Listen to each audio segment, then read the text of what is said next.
Olá, pessoal. Dando sequência ao Casa Marx Entrevista, novo programa do Instituto Casa Marx. Você pode acessar no www.casamarx.com.br. Nosso instituto contém cursos, livros, a revista, essas entrevistas e muito mais, pode acessar. Queria convidar vocês também para conhecer o Chat Marx, que é uma inteligência artificial a serviço da difusão do marxismo. E, por fim, também apoiarem nossa campanha financeira, casamarx.com.br/apoie. Você pode fazer as doações, inclusive contribuir com o nosso projeto de expansão da Casa Marx, né? Nossa Casa Marx física, que é uma livraria e casa de política e cultura em São Paulo, está se expandindo agora nacionalmente, estamos fazendo a campanha financeira nesse sentido.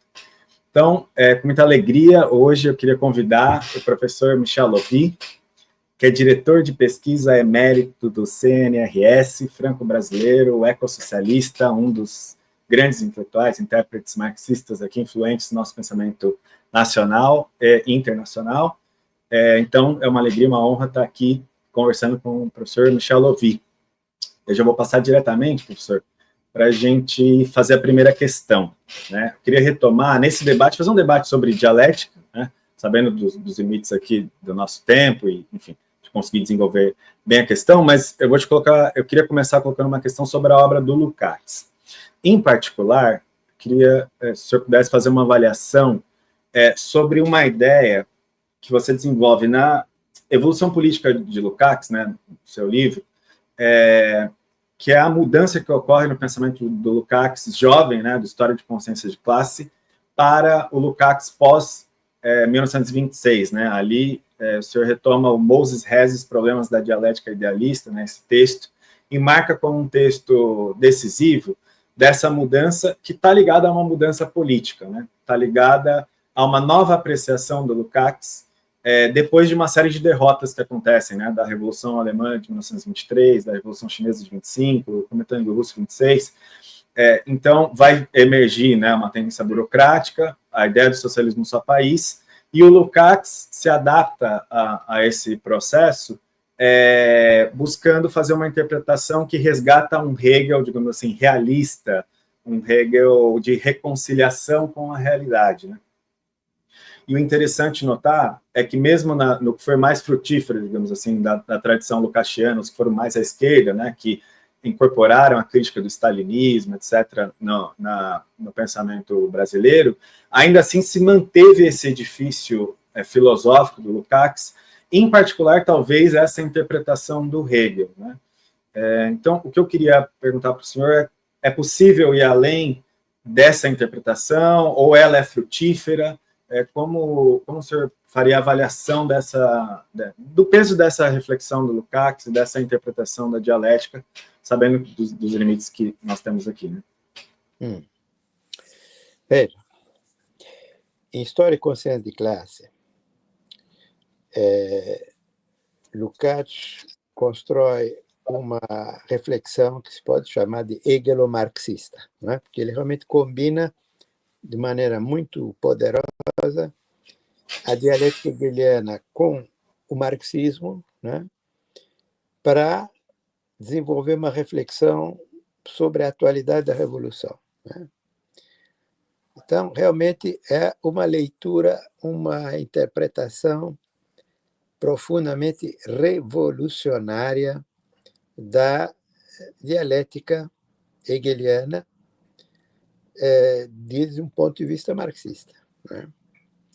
Então, daí a importância extraordinária dessa obra, que marcou o pensamento marxista no curso do século XX, quer dizer, tanto Adorno, Horkheimer, próprio Walter Benjamin, Lucien Goldman, Henri Lefebvre, quer dizer, boa parte dos principais, os grandes pensadores marxistas do século XX foram profundamente marcados por essa obra decisiva que foi Geschichte und Klassenbewusstsein, né, de 1923. Bom, em 1924, Lukács escreve outra obra, também no mesmo espírito, né, espírito que eu posso chamar de dialética revolucionária, que não exclui o realismo, né, mas é um realismo revolucionário, né? Quer dizer, claro, o pensamento precisa se confrontar com a realidade, não pode ser um pensamento idealista, abstrato, né, utopista, mas é um realismo revolucionário. Em 1924, ele publica um livrinho sobre Hegel, que está no mesmo espírito de História e Consciência. Um livrinho sobre Lenin, desculpe. Um livrinho sobre Lenin, que está nesse mesmo espírito, né, da dialética revolucionária. É uma ótima síntese do pensamento de Lenin, que coloca digamos, no centro do pensamento de Lenin a ideia de revolução permanente, né? Talvez, embora o termo não apareça, né? Isso é a ideia de que na Rússia o que houve foi um transcrescimento da revolução democrática e revolução socialista, e a ideia que a revolução, o futuro da revolução depende da sua internacionalização, que são duas ideias fundamentais do que está se formando já na União Soviética como a oposição de esquerda, né? Dirigida por Trotsky.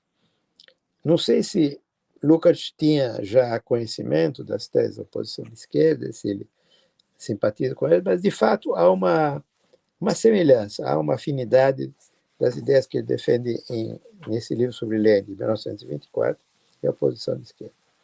Em 1925, Lukács escreve um outro livro, mas esse ficou inédito, só depois da morte dele foi publicado, que chama Schwostismus und Dialektik, que se costuma traduzir por espontaneísmo ou dialética, mas a melhor tradução seria reboquismo ou dialética, que é uma defesa de história e consciência de classe contra os críticos, já de fato stalinistas, os críticos marxistas dogmáticos, digamos, que são um húngaro, Rudas, e um soviético, Deborin.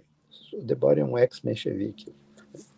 Bom, os dois defendem o marxismo realista, mas realista no sentido que ele é positivista, né?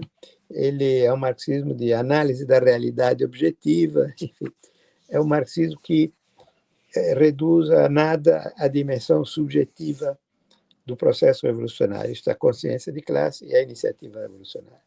Então, a polêmica de Lukács contra esses críticos marxistas, dogmáticos, né?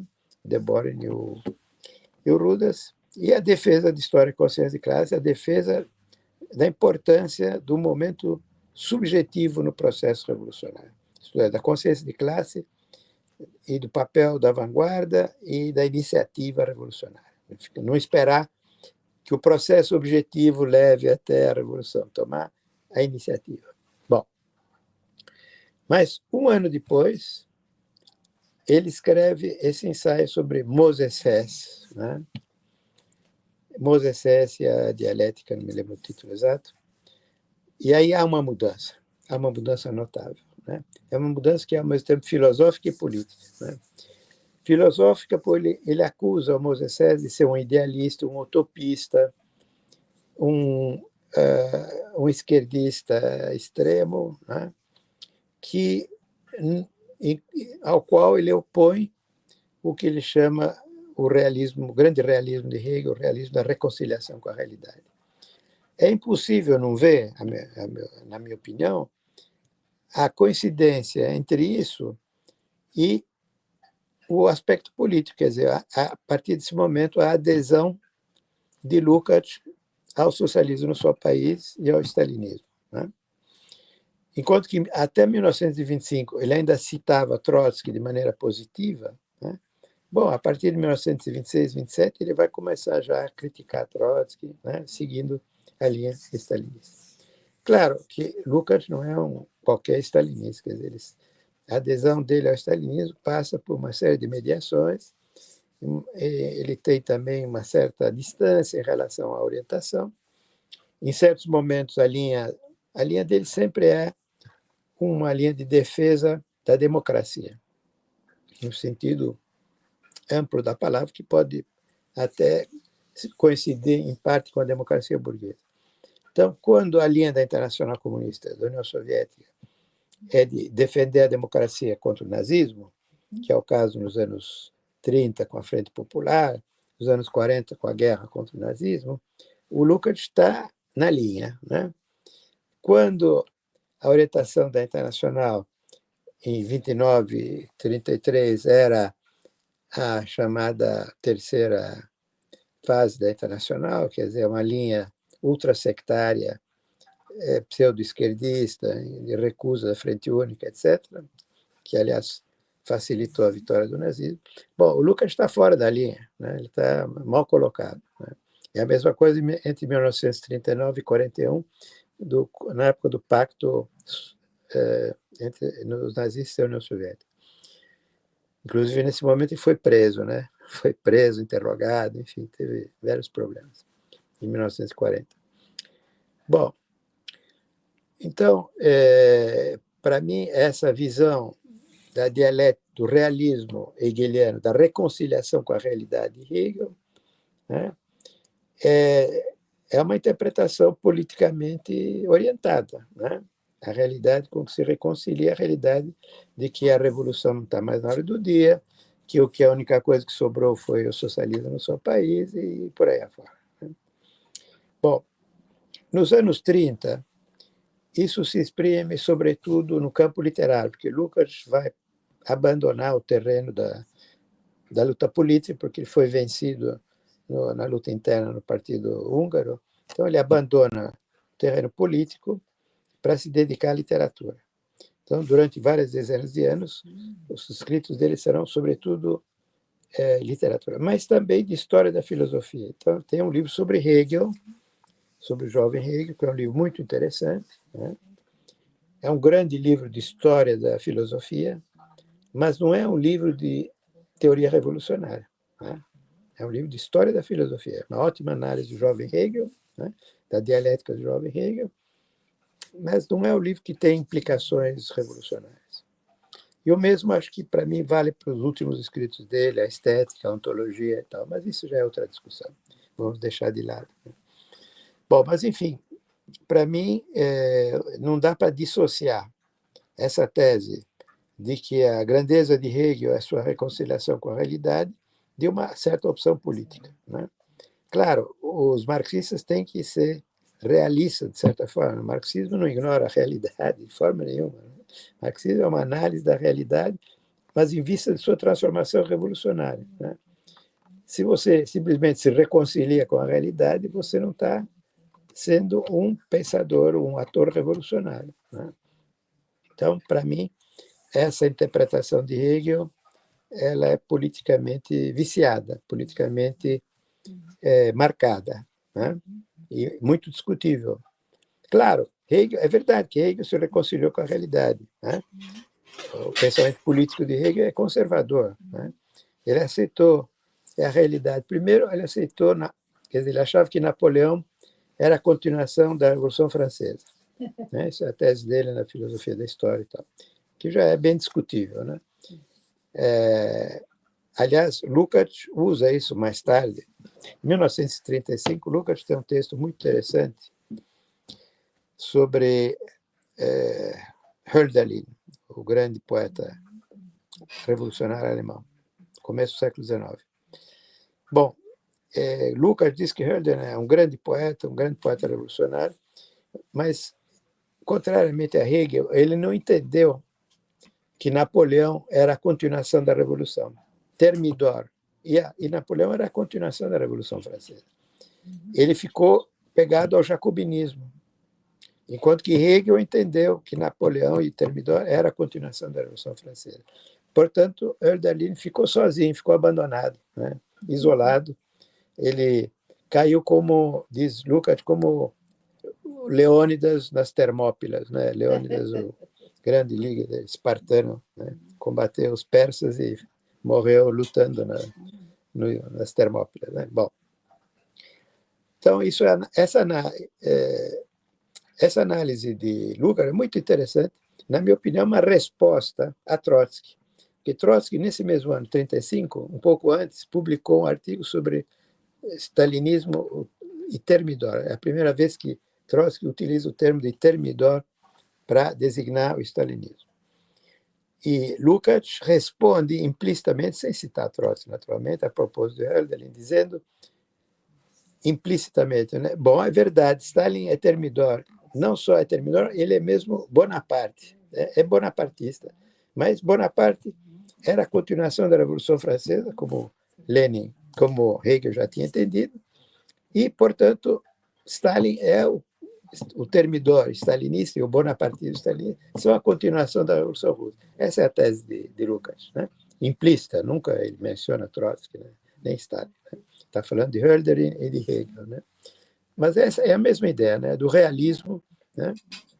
De aceitar, se reconciliar com a realidade, no caso, o bonapartismo, e no caso de Hegel, um pouco depois, com o próprio império, o Estado alemão racional, né?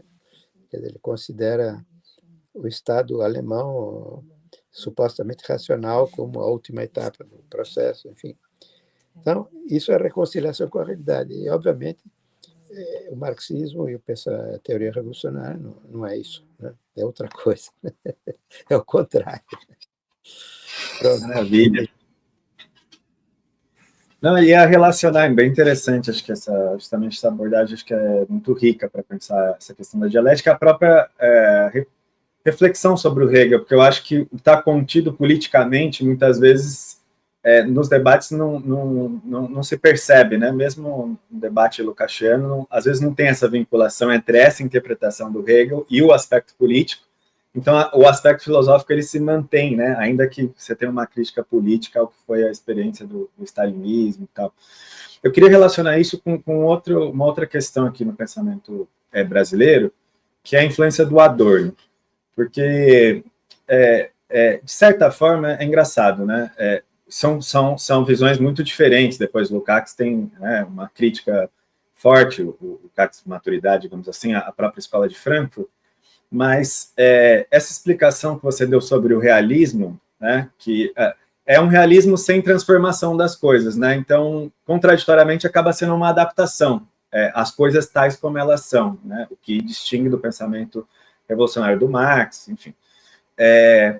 E o Adorno, por sua vez, né, tem uma separação aí do ponto de vista da dialética negativa, que já é explícita, em certo sentido, em separar a teoria e a prática, né?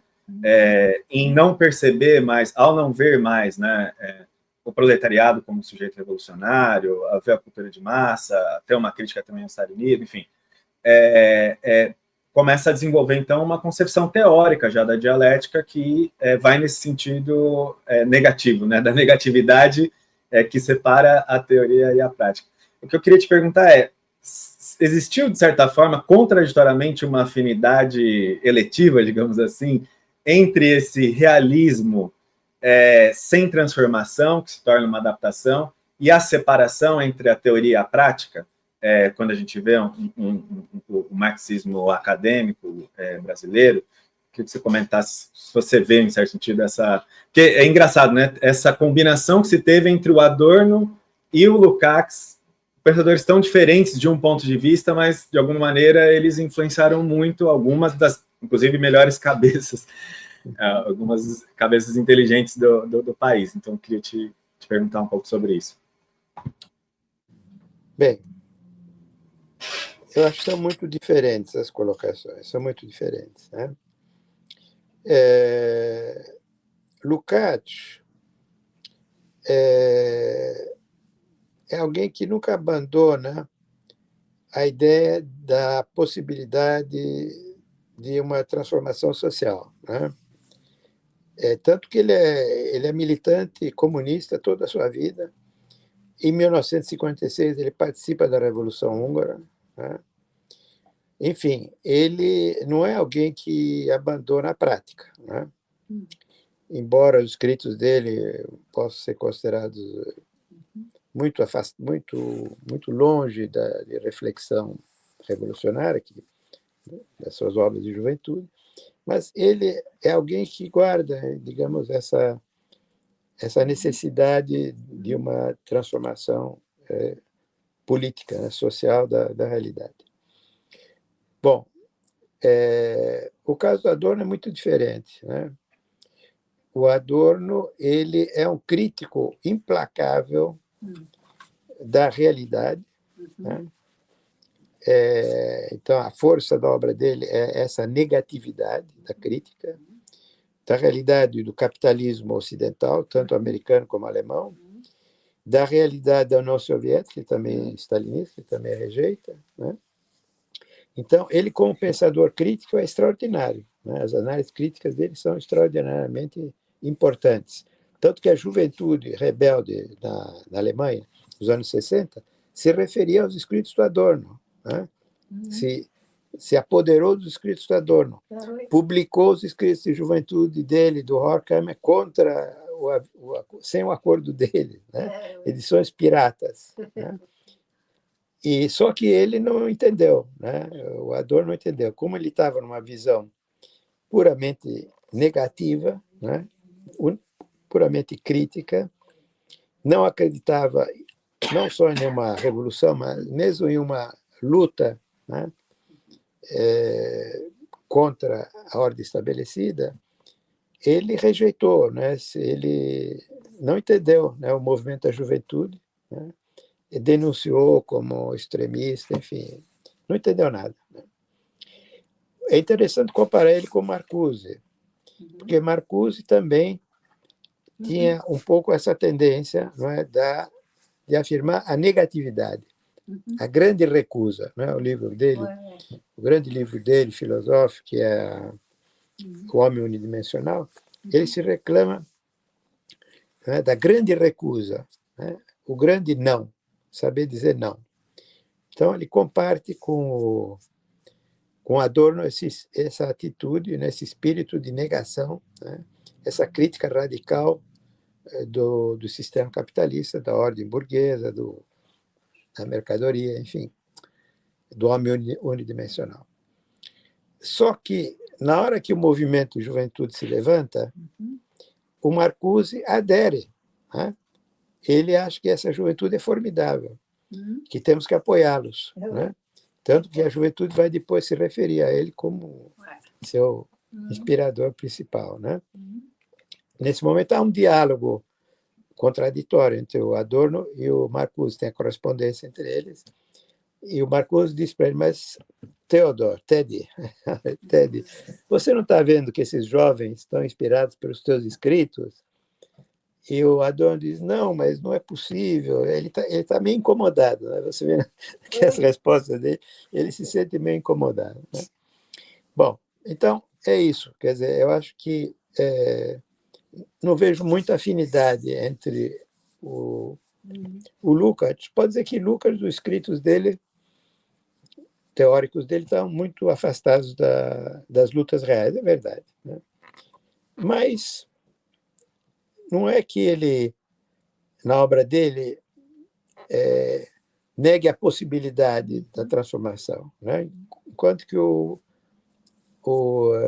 Adorno tem um pouco essa ideia que vivemos numa sociedade da administração total em que já não há espaço para resistência, né?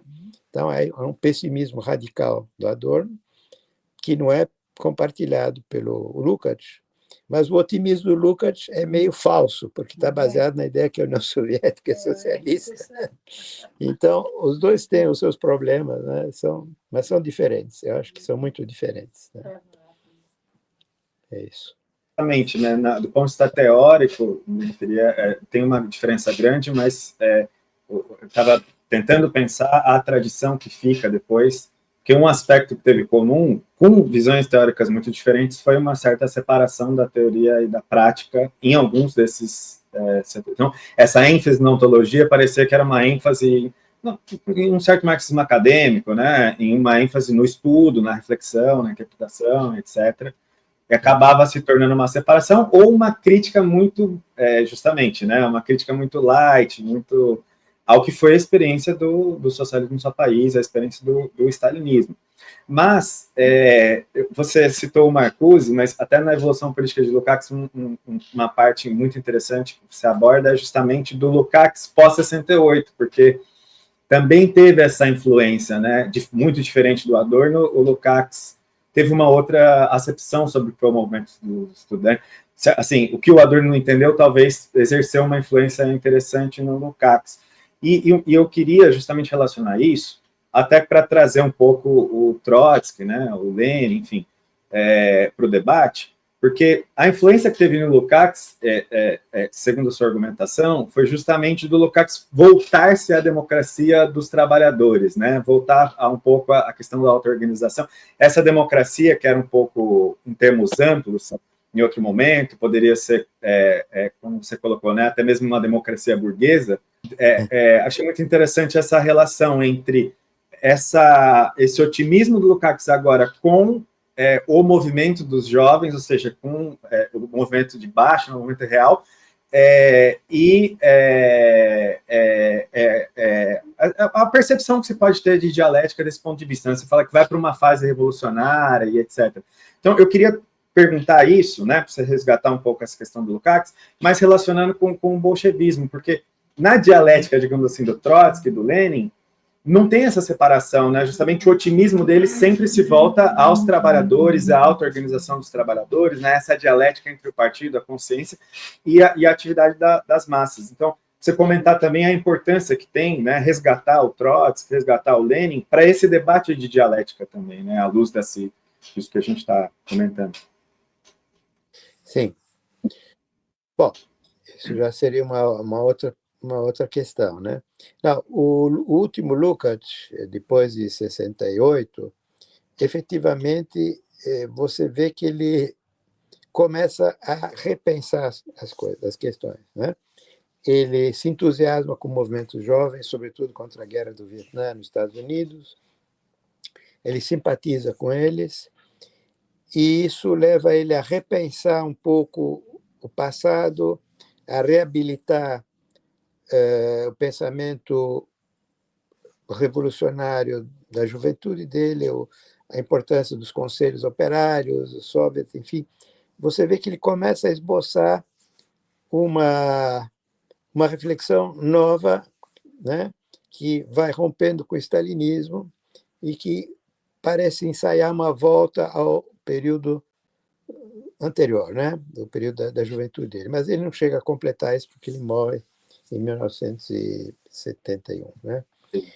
Bom, agora, Lenin e Trotsky é outro capítulo, né? É difícil comparar, porque são outro período histórico, outro tipo de reflexão, né? E, claro, Lenin e Trotsky, do ponto de vista da prática revolucionária, são decisivos, né? Mas isso não diminui o valor da reflexão filosófica de Lukács, de Adorno, de Marcuse e de muitos outros, né? Quer dizer, todos eles contribuem para enriquecer o marxismo, né? Agora, claro que Lenin e Trotsky são exemplos decisivos da aplicação da dialética à teoria revolucionária, né? Agora, no caso de Lenin, não é desde o início. Quer dizer, o primeiro Lenin, do ponto de vista filosófico, é um discípulo de Plekhanov. E o Plekhanov é um materialismo pré-dialético, né? Plekhanov nunca entendeu a dialética, por mais que escrevesse sobre a dialética, nunca entendeu a dialética. E o Lenin também, quer dizer, o materialismo empírico-criticismo do Lenin não, é um livro muito pouco dialético, né? E Lenin vai descobrir a dialética em 1914, 15, quando ele vai ler a lógica de Hegel, né?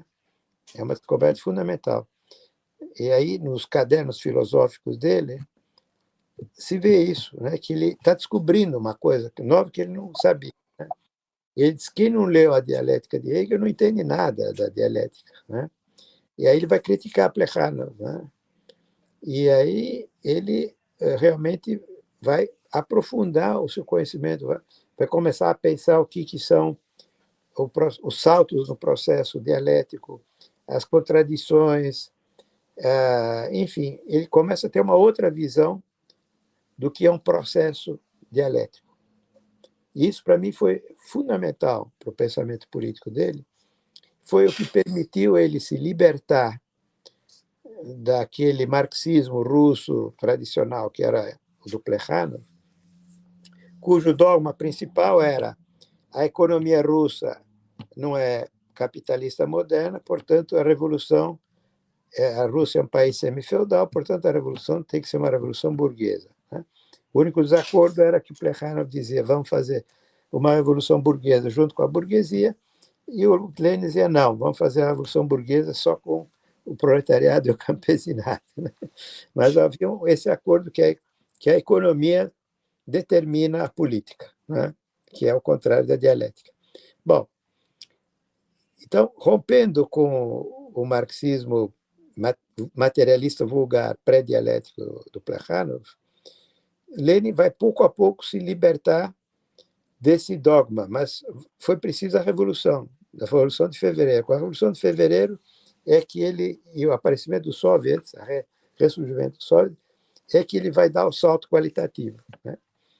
Com as teses de Abreu. Né? Quando ele chega já na estação finlandesa de Petrogrado, ele faz aquele discurso, né, em que ele diz: viva a Revolução Socialista, todo o poder aos soviets. E todo mundo fica assustado, né? Os mencheviques acham que ele ficou louco, ele virou um anarquista. E os próprios bolcheviques não entendem, porque a linha deles não era essa, né? Era que a revolução é burguesa, democrática. Então todo mundo fica assustado, mas rapidamente Lenin ganha os operários, né? Os operários bolcheviques e depois o conjunto da classe operária russa, né?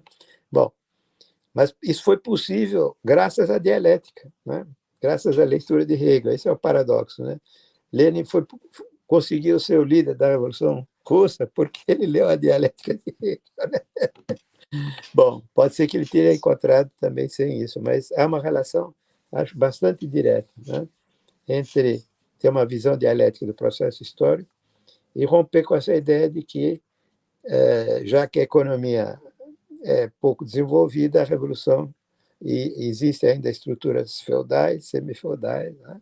A revolução só pode ser burguesa. Bom, Trotsky já tinha rompido com isso antes, já em Balanço e Perspectivas, né? Quer dizer, Trotsky já tinha uma visão dialética do processo histórico. Por quê?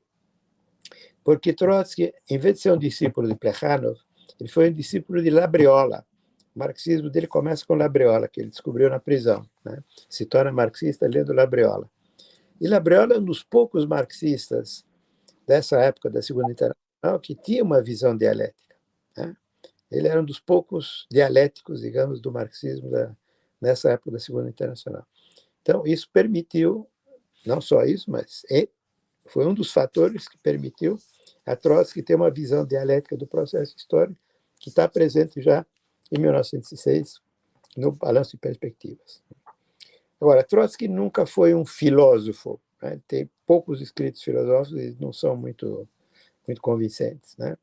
A filosofia, digamos, a dialética revolucionária dele está mais presente nos escritos políticos, está implícita nos escritos políticos, no Balanço de Perspectivas, na Teoria da Revolução Permanente, na História da Revolução Russa. São obras magnificamente dialéticas, né? Mas quando ele escreve sobre filosofia, é muito limitado, né? Bom, é isso, né? Em poucas palavras. Ou talvez, acho que talvez o caminho seria pensar isso que você colocou em relação ao Trotsky, de como se extrai a própria dialética dele dos escritos sobre a realidade, né? Porque um pouco no sentido do que o Marx fez no Capital, né? O Marx abandona a ideia de escrever um texto sobre o método e fala: vocês querem compreender meu método, então leiam o próprio Capital. E acho que isso no Trotsky também é muito forte no balanço da Revolução Russa, né? Porque tem muito desconhecimento e uma certa visão de que o Trotsky tem uma interpretação psicológica, né? Então, o Trotsky não gostava do Stalin.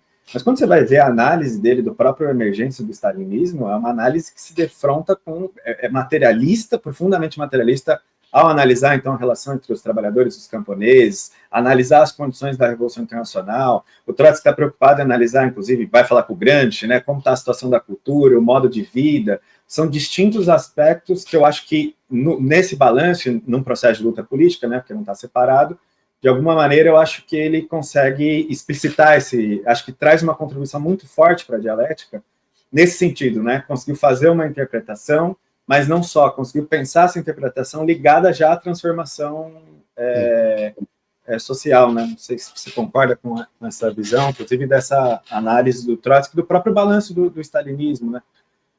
Veja, Lukács, História e Consciência de Classe, tem uma frase que, desde que eu ouvi ela há muitos anos, quando eu era estudante do Brasil, fez a minha cabeça. Né? O que distingue o materialismo histórico da ciência burguesa não é a predominância dos motivos econômicos, é a categoria dialética da totalidade. Pronto, é isso. Né?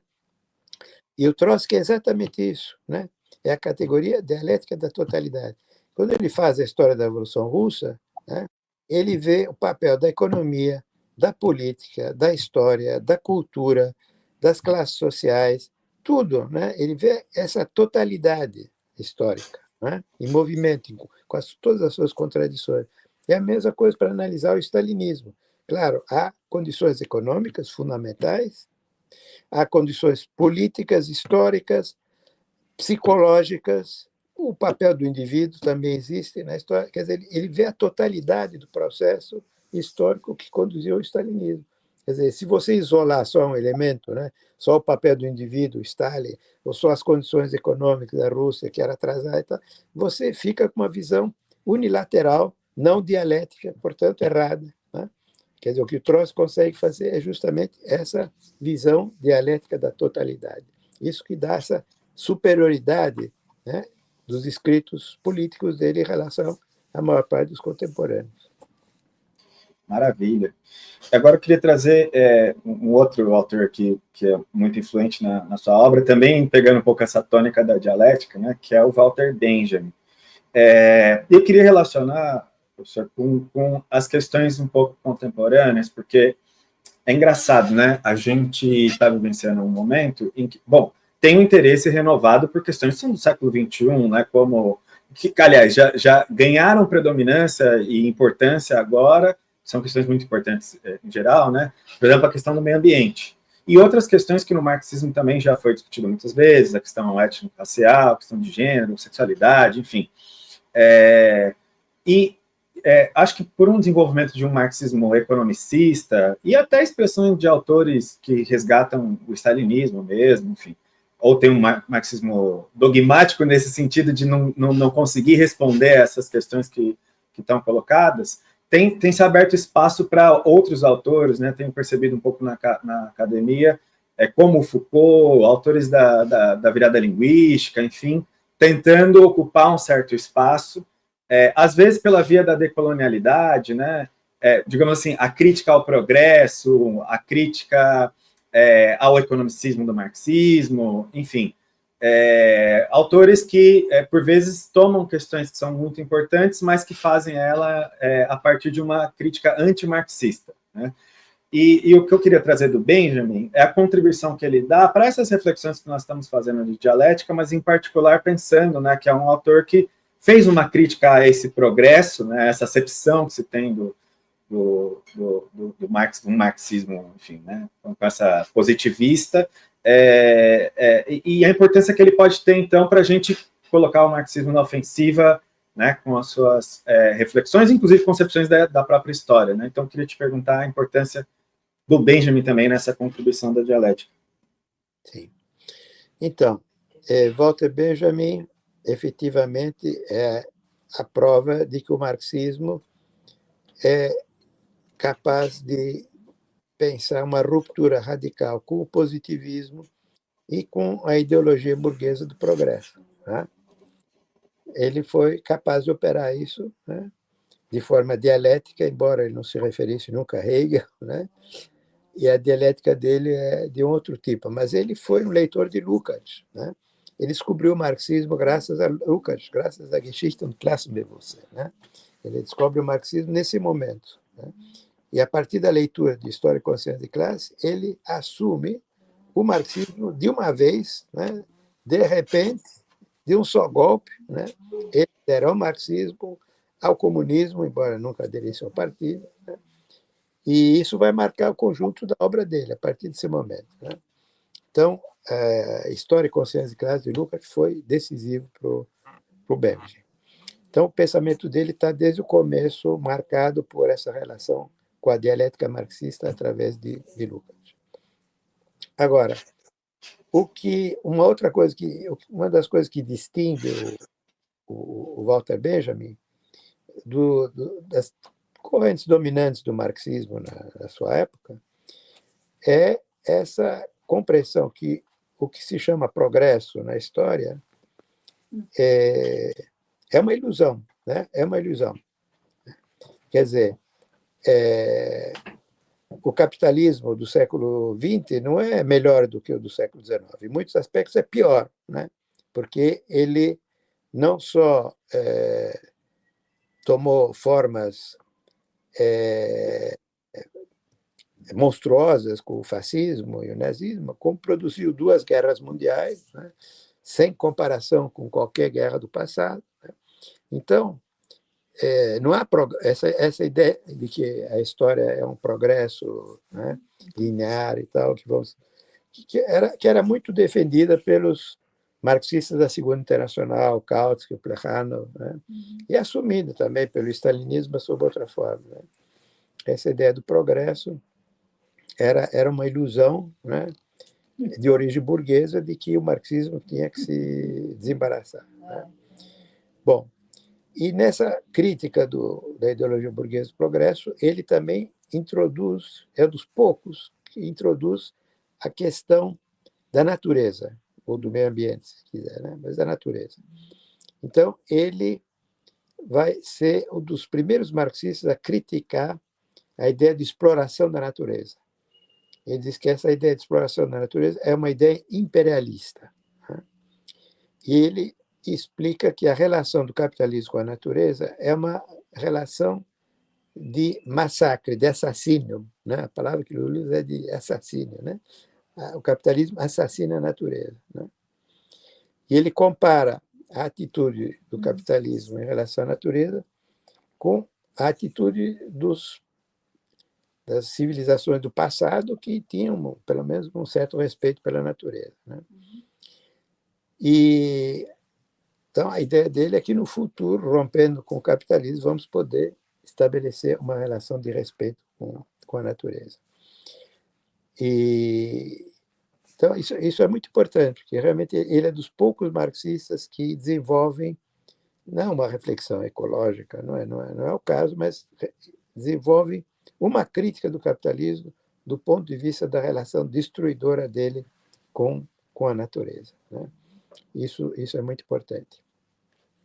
Agora, eu gosto muito de uma das teses de Benjamin, em que ele explica o que é a revolução.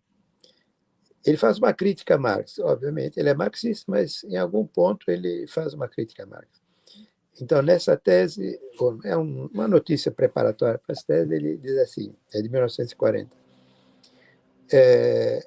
Marx achava que as revoluções são a locomotiva da história, mas talvez a coisa seja um pouco diferente. Talvez as revoluções são a humanidade puxando os freios do trem, os freios de emergência do trem. Eu acho que isso é muito atual. Bom, Benjamin provavelmente estava pensando no fascismo quando ele escreveu isso, né, e na guerra. Mas hoje, essa tese é muito atual do ponto de vista da crise ecológica. Porque a crise ecológica, a mudança climática, é um problema dramático de nossa época, né? É uma ameaça sem precedente na história da humanidade, porque a mudança climática, se permitirmos que ela continue nas próximas décadas, é capaz de levar a uma situação em que não sabemos se a vida humana ainda vai ser possível nesse planeta. Por isso que eu digo que é uma ameaça sem precedente. Claro, depende de nós impedir isso, né? Bom, então eu traduziria a tese de Benjamin, no século XXI, nos termos seguintes: nós somos todos passageiros de um trem suicida. Esse trem se chama civilização capitalista industrial moderna. Esse trem está indo para um abismo que se chama catástrofe ecológica, mudança climática, né? Aquecimento global irreversível, né? Então, mais do que urgente a gente conseguir parar esse trem pela revolução. Professor, acho que era essas perguntas que eu queria colocar, para não tomar muito tempo do senhor. Queria agradecer muito, acho que foi um debate muito rico aqui para a gente pensar, uma série de autores. Se você tiver alguma consideração final para colocar, para a gente encerrar o programa, mas esse é o agradecimento. Então, simplesmente agradeço a oportunidade de ter esse diálogo com vocês. Maravilha, muito obrigado. Então, com isso, a gente termina aqui a nossa entrevista com o professor Michel Louvi, Casa Marx Entrevista, e vamos seguir, queria chamar todo mundo para continuar acessando o nosso site, as nossas entrevistas, e para fazer a contribuição também para o Instituto Casa Marx. Obrigado, gente.